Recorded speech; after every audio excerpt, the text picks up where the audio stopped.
Safe, responsible and reliable. These were three key words that resonated with me when Heidi Cooper opened the panel discussion on AI and innovation at a luncheon that was hosted by the Business Chamber of Queensland that I went to today. What do these three words resonate in you? In me, they resonate with my mantra on trust, no less. You can't feel or have these aspects without trust, right? To feel safe, you need to trust that your environment is sound and is going to look after you. This feeling is so needed when it comes to innovation. So many of us feel a little scared when taking on something new,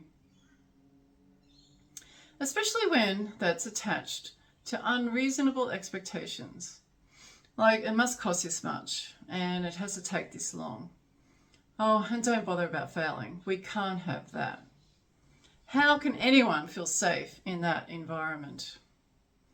When trying to do something new, it's just not possible. As Brett Lightfoot from Microsoft mentioned in regard to the innovation they practice, it is okay to fail, but fail fast. However, I'd like you to consider flipping that. He did mention that failing is okay because you learn from it, which is great. But why just skip the fail part and just call it learning? No one wants to fail or be singled out as failing, no matter how you dress it up. Just let it go and look at the learnings. Look at the opportunities that have been uncovered by the activity. In my view, there is way more safety in doing that. Further to that, perhaps it's the expectations that are wrong that create this feeling of failure.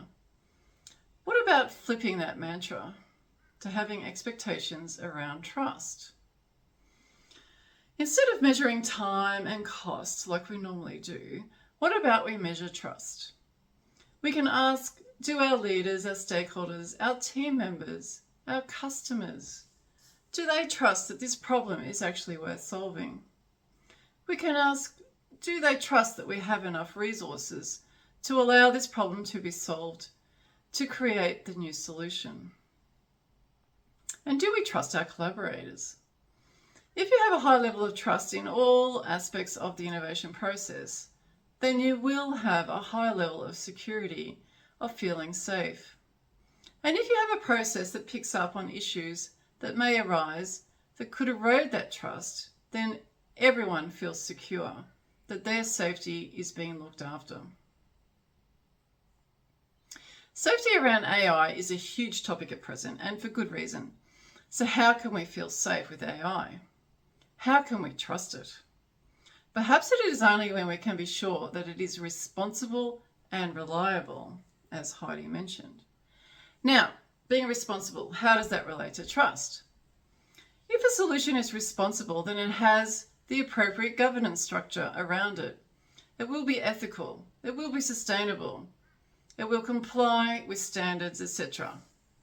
If a solution is to be adopted fully, then we need to be able to trust that it is responsible, that it has addressed all of those things.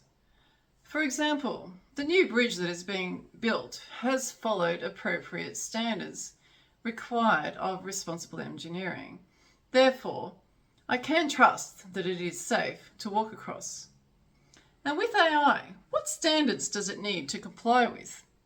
Perhaps that is what's missing. We don't know that it is being responsible and therefore cannot trust it. I know there is work happening to address this, but perhaps it is not happening fast enough. Reliable solutions or technology was discussed by the panel in relation to cybersecurity. The cool analogy by Jamie Wilson was in relation to the combustion engine. We don't need to understand the tech behind cybersecurity to use it, but we just need to know it is safe and secure. I would take that one step further and say it also needs to be reliable for us to trust that our data is safe and that it is being used responsibly. What do you think about safe, responsible and reliable AI? If we address these things, can we trust it?